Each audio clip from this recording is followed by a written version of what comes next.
कक्षा 8वीं 8वां घटक पूर्ण विश्राम। पूर्ण विश्राम इस हास्य व्यंग कहानी के लेखक है सत्यकाम विद्यालंकार। उनका परिचय। सत्यकाम विद्यालंकार जी का जन्म 1935 में लाहौर में हुआ था।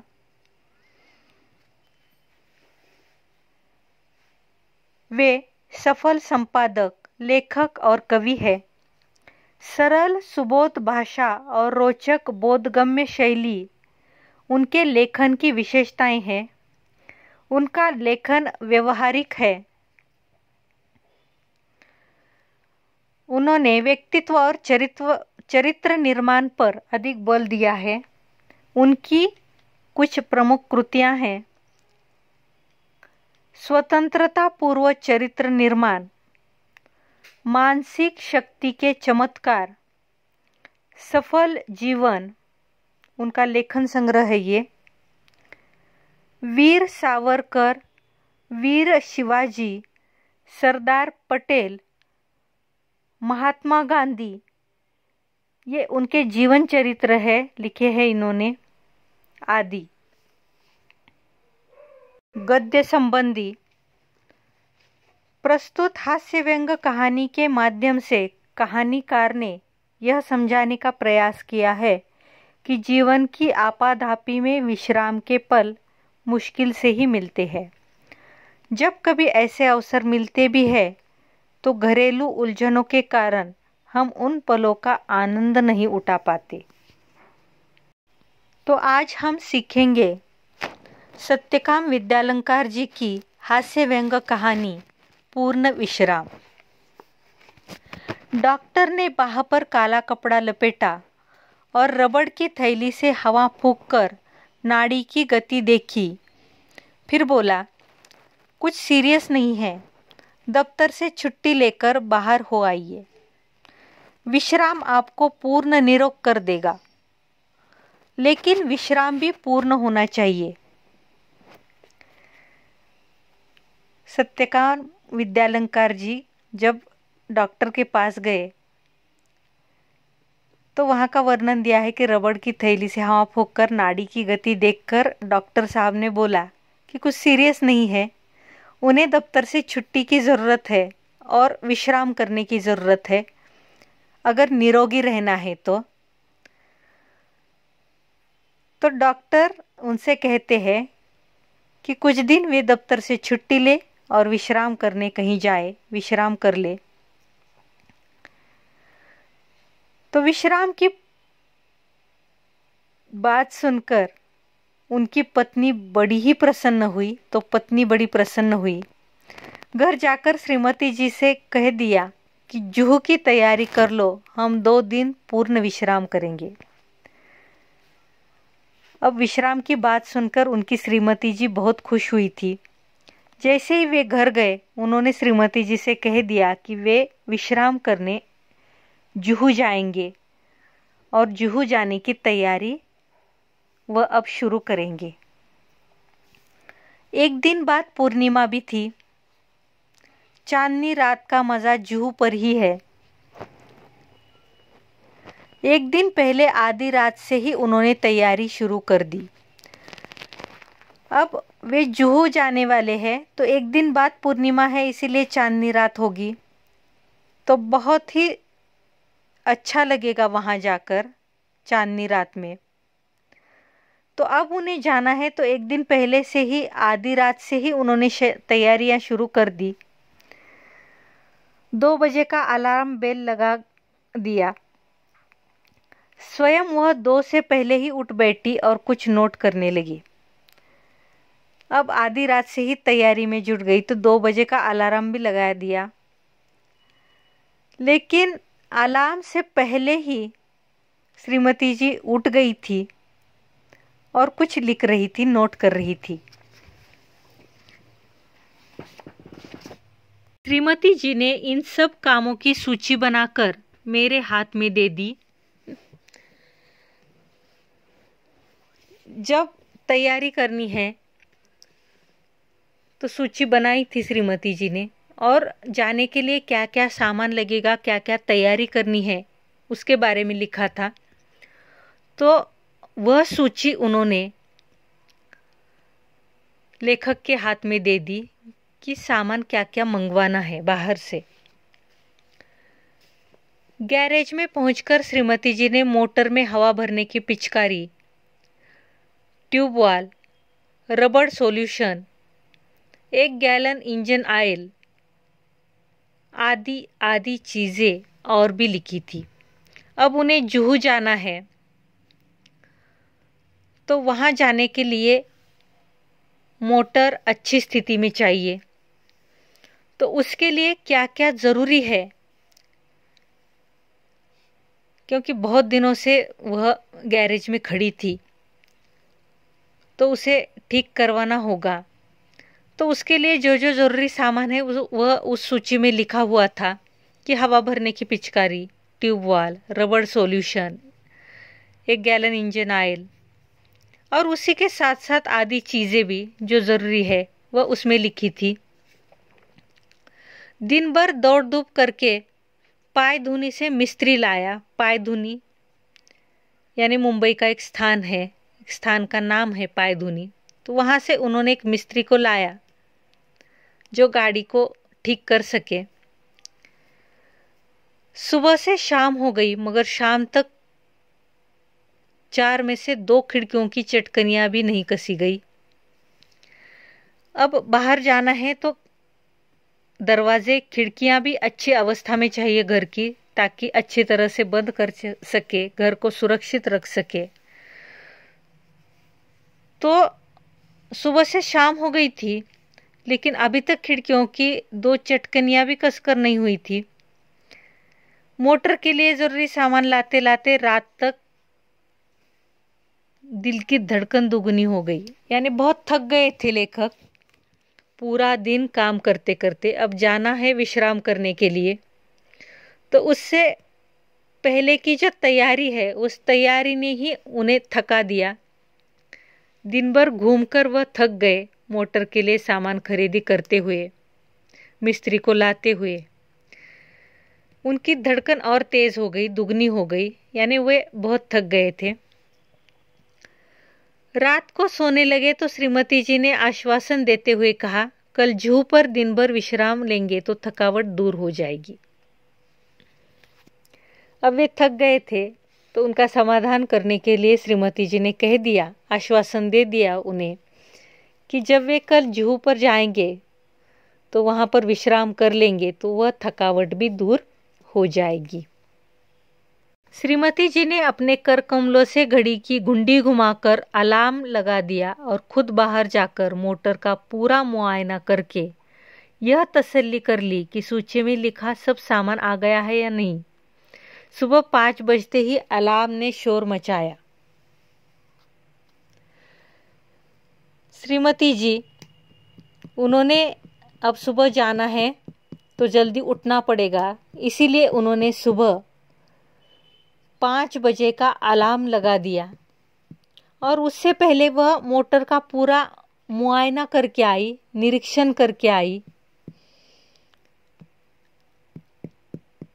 और वह देखकर उन्हें तसल्ली हो गई। तसल्ली यानी आश्वासन कि उन्होंने सूची में जो मोटर के लिए पूरा सामान दिया था लेखक को लाने के लिए, मंगवाने के लिए, वह पूरा सामान आ गया है या नहीं। रोशनी होते न होते जुहू की तैयारी चरम सीमा पर पहुंच गई। स्टोव को भी आज ही धोखा देना था। अब सुबह जल्दी वे उठ गए हैं। 5 बजे का अलार्म लगाया था, तब वे उठे होंगे।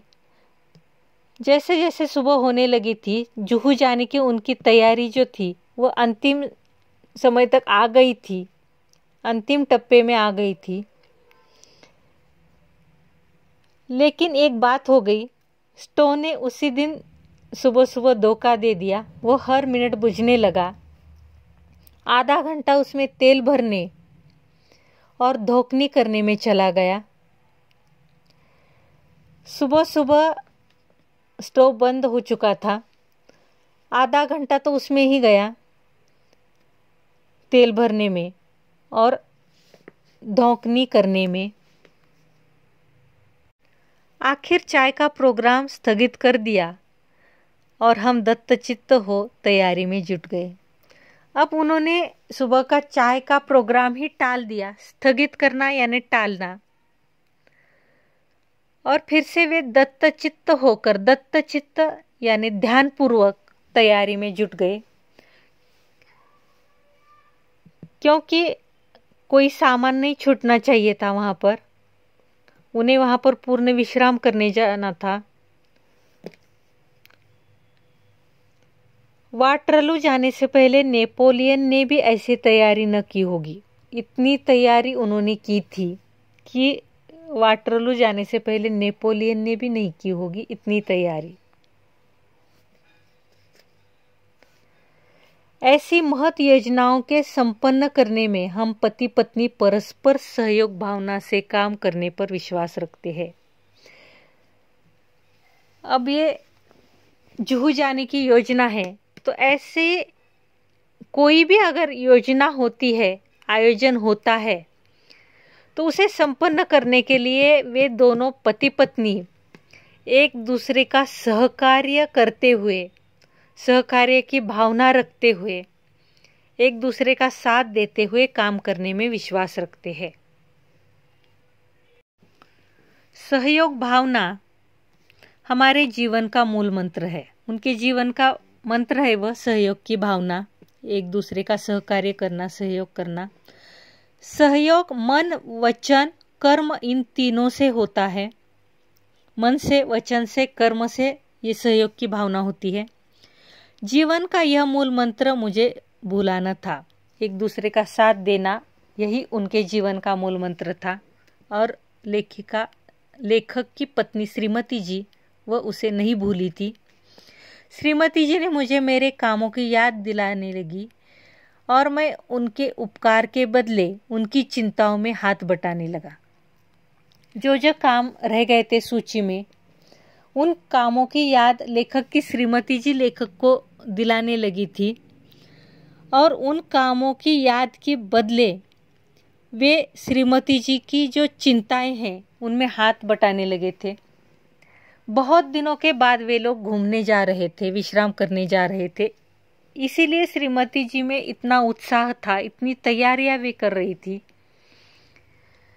और तैयारियां कर रही है, उसी के साथ साथ चिंता भी बहुत कर रही है कि कहीं कोई सामान छूट न जाए। तो उनकी चिंताओं में भी हाथ बटाने लगे थे लेखक। मैंने याद दिलाया, पूड़ियों के साथ मिर्ची का अचार जरूर रख लेना। यानी जुहू जाने के लिए उन्होंने पूड़ियाँ ली हैं, तो उसके साथ मिर्ची का अचार ना छूट जाए, इसीलिए लेखक उन्हें याद दिला रहे हैं कि मिर्ची का अचार ज़रूर रख लेना। श्रीमती जी बोली, अचार तो रख लूँगी, पर तुम भी समाचार पत्र रखना न भूल जाना, मैंने अभी पढ़ा नहीं है। अब वो लेखक को याद दिला रही है समाचार पत्र की। मैं बोला, वह तो मैं रख लूँगा, लेकिन तुम वह गुलबंद न भूल जाना जो हम पिछले साल कश्मीर से लाए थे। गुलबंद यानी सर्दी से बचने के लिए गले में लपेटे जाने वाली जो ऊन की पट्टी होती है, उसे कहते हैं गुलबंद। और वह कश्मीर से लाया गया था, तो वह रखना मत भूलना। जुहू पर बड़ी सर्द हवा चलती है। तो वह दोनों एक दूसरे को याद दिला रहे थे, एक दूसरे को सहयोग कर रहे थे कि कहीं कुछ सामान छूट न जाए। इसीलिए गुलबंद तो रख लूँगी, लेकिन तुम कहीं बेदिंग सूट रखना ना भूल जाना, नहीं तो नहाना धरा रह जाएगा। अब गुलबंद तो रख लेंगी ये, लेकिन उसी के साथ साथ जुहू जाना है, तो वहाँ पर वो पानी में नहाएंगे, तो उसके लिए बेदिंग सूट की ज़रूरत पड़ेगी। बेदिंग सूट यानी समुद्र आदि में नहाते समय पहने जाने वाले जो कपड़े होते हैं, उसे कहते हैं बेदिंग सूट। तो वह रखना मत भूलना, क्योंकि उसकी वहाँ पर ज़रूरत पड़ेगी। और तुम कहीं रबर कैप भूल गई तो गजब हो जाएगा। अब रबर कैप भी लगेगी ताकि बाल न भीगे, इसीलिए तो वह भी लेना है। वह तो रख लूँगी, लेकिन कुछ नोट पेपर लिफाफे भी रख लेना, और देखो राइटिंग पैड भी न भूल जाना। अब वहाँ विश्राम करने जा रहे हैं, लेकिन उन्हें वहाँ जाते समय कुछ नोट पेपर भी लेकर जाने हैं, लिफाफे भी लेकर जाने हैं, और राइटिंग पैड भी लेकर जाना है।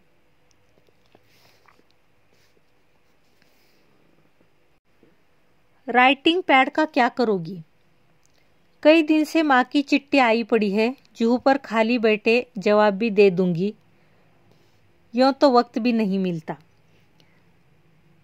लेखक की श्रीमती जी की माँ की चिट्ठी आई थी और उन्हें समय ही नहीं था उसका जवाब देने के लिए, तो वहाँ पर जाकर खाली बैठे समय में वह उनको जवाब भी लिख लेंगी, इसीलिए उन्हें राइटिंग पैड चाहिए था।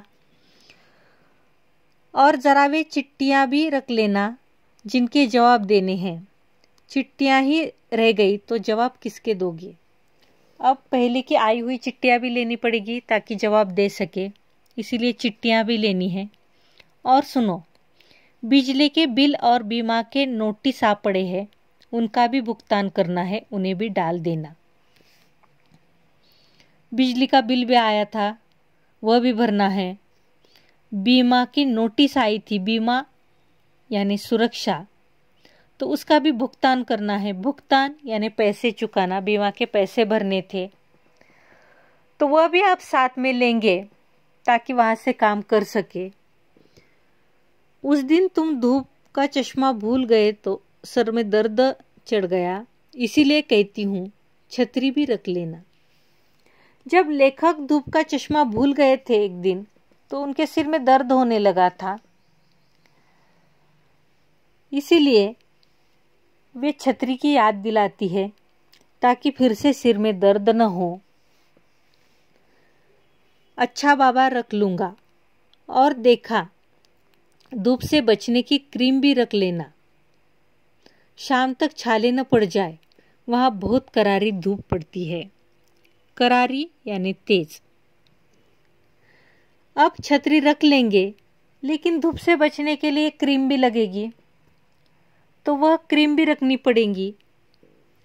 अगर क्रीम नहीं रखेंगे तो शाम तक छाले पड़ जाएंगे, क्योंकि वहाँ पर बहुत तेज धूप होती है। श्रीमती जी कहती तो जा रही थी कि रख लूँगी, लेकिन ढूंढ रही थी नेल कटर। इतना सारा सामान लेकर जाना है, एक दूसरे को याद भी दिला रहे थे। लेखक श्रीमती जी को याद दिला रहे थे सामान के बारे में। वे कह रही थी कि रख लूँगी, लेकिन वह नेल कटर को ढूंढ रही थी। कैंची, ब्रश और सब तो मिल गया था, लेकिन नेल कटर नहीं मिल रहा था। अब कैंची भी ली थी, ब्रश भी लिया था, लेकिन नेल कटर उन्हें मिल नहीं रहा था, इसीलिए वो बहुत घबराई हुई थी कि उन्हें नेल कटर नहीं मिल रहा है। मैंने कहा जाने दो नेल कटर, बाकी सब चीज़ें तो रख लो। अब नेल कटर उन्हें नहीं मिला, लेकिन बाकी की सब चीज़ें रखने के लिए लेखक उन्हें कह रहे हैं। इधर मैं अपने लिए नया अखबार और कुछ ऐसी किताबें थैले में भर रहा था जो बहुत दिनों से समालोचना के लिए आई थी, और सोचता था कि फुर्सत में समालोचन कर लूँगा। लेखक अखबार और किताबें ढूंढ रहे थे थैले में भरने के लिए। वह चाहते थे कि बहुत दिनों से समालोचन के लिए उनके पास जो किताबें आई थी, समालोचना करना यानी किसी वस्तु के गुण दोष बताना। फुर्सत यानी खाली समय, तो खाली समय वहाँ पर बैठकर वे क्या करेंगे? किताबों की समालोचना भी करेंगे। आखिर 3 किताबें थैले में झोंक ली, भर दी उन्होंने 3 किताबें। कई दिनों से कविता करने की भी धुन सवार हुई थी, उन्हें कविता करनी थी। वह चाहते थे कि वह कविता करे। उनकी कई कतरने इधर उधर बिखरी पड़ी थी, कागज के टुकड़े, कतरने यानी। तो इधर उधर वे लिखते थे कागजों पर, लेकिन बिखरे पड़े थे इधर उधर वह छोटे छोटे कागज के टुकड़े, तो उन्हें वह समेटना था। उन्होंने वह जमा किया, सोचा काव्य प्रेरणा के लिए जूहू से अच्छी जगह और कौन सी मिलेगी।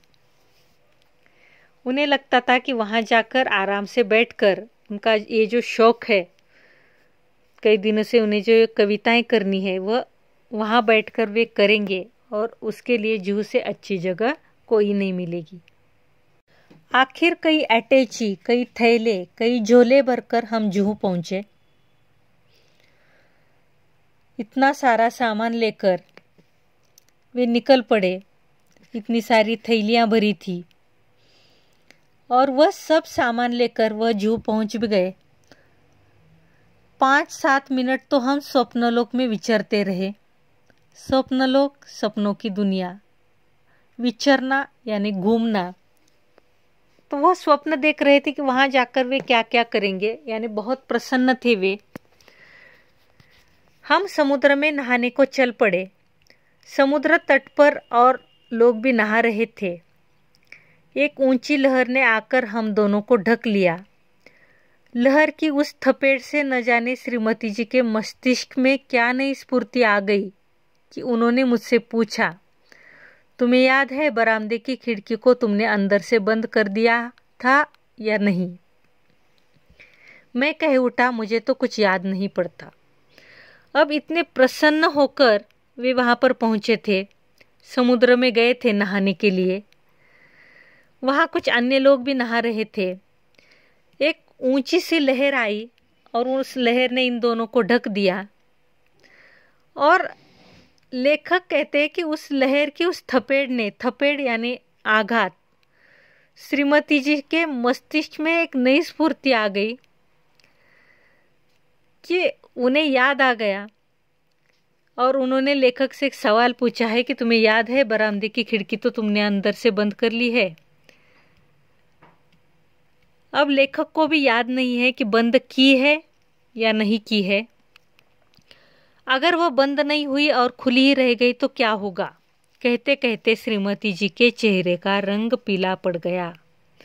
अब वहां पर वे पूर्ण विश्राम तो करने गए थे, आनंद में थे, लेकिन एक ही क्षण में ऐसा हुआ कि चिंता फिर से श्रीमती जी की बढ़ने लगी। उनके चेहरे का रंग पीला पड़ गया। चेहरे का रंग पीला पड़ना यानी घबरा जाना। वे बहुत घबरा गई थी कि खिड़की अगर खुली रह गई हो तो। चिंता बढ़ चुकी थी उनकी। मैंने कहा, चलो छोड़ो अब इन चिंताओं को, जो होना होगा हो जाएगा। मेरी बात से तो उनकी आंखों में आंसुओं का समुद्र ही बह पड़ा। उनके कांपते ओठों पर यही शब्द थे, अब क्या होगा? लेखक ने कह तो दिया कि जाओ छोड़ो चिंता को, जो होगा देखा जाएगा। तो यह बात सुनकर उन्हें रोना ही आ गया, यानी बहुत अधिक चिंता में थी वे, कांप रही थी। और उन्होंने कह दिया कि अब क्या होगा, और अगर खिड़कियां खुली रह गई होगी तो घर का क्या होगा? यह सोच उनकी अधीरता और भी ज्यादा होती जा रही थी। अब वह चिंता में बहुत परेशान हो गई थी कि खिड़की अगर खुली रह गई तो घर का क्या होगा, घर के सामान का क्या होगा, अगर चोरी हो गई तो। जिस धड़कन का इलाज करने को जूहू पर आया था वह 10 गुना बढ़ गई थी। अब लेखक भी चिंता करने गए थे। डॉक्टर ने कहा था कि पूर्ण विश्राम करें, लेकिन उनकी चिंता और भी बढ़ गई वहां पर आकर। जिस धड़कन का इलाज करने वे वहां पर आ गए थे वो तो दुगनी बढ़ गई। मैंने तेजी से मोटर चलाई। मोटर का इंजन धक धक कर रहा था, लेकिन मेरा दिल उससे भी ज्यादा तेज रफ्तार से धड़क रहा था। रफ्तार यानी गति। अब वह गाड़ी में बैठकर वापस निकल चुके हैं। मोटर का इंजन जैसे धक धक कर रहा था, जितनी तेजी से चल रहा था उससे ज्यादा रफ्तार से लेखक के दिल की धड़कन बढ़ रही थी। जिस रफ्तार से हम गए थे दुनी रफ्तार से वापस आए। जिस रफ्तार से वे गए थे उसकी दुगनी रफ्तार से वे लोग वापस घर आ भी गए।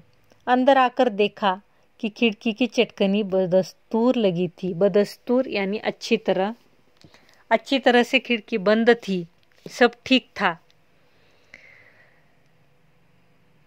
मैंने ही वह लगाई थी, लेकिन लगाकर यह भूल गया था कि लगाई या नहीं, और इसका नतीजा यह हुआ कि पहले तो मेरे ही दिल की धड़कन बढ़ी थी, अब श्रीमती जी के दिल की धड़कन भी बढ़ गई। मुझे याद आ रहे थे पूर्ण विश्राम और पूर्ण निरोग। वे वापस तो आ गए। खिड़की तो अच्छी तरह से बंद थी, क्योंकि श्रीमती जी ने लेखक को कहा था और लेखक ने बंद भी की थी, लेकिन वे भूल गए थे कि उन्होंने खिड़की को बंद किया है या नहीं। गए थे पूर्ण विश्राम करने, पूर्ण निरोग होने। साथ ही यह विश्वास भी पक्का हो गया था कि जिस शब्द के साथ पूर्ण लग जाता है वह पूर्ण भयावह हो जाता है। यानी उनके लिए वह एक भयावह अनुभव था। उन्हें पूर्ण विश्राम तो नहीं मिला, बदले में दिल की धड़कन और बढ़ गई।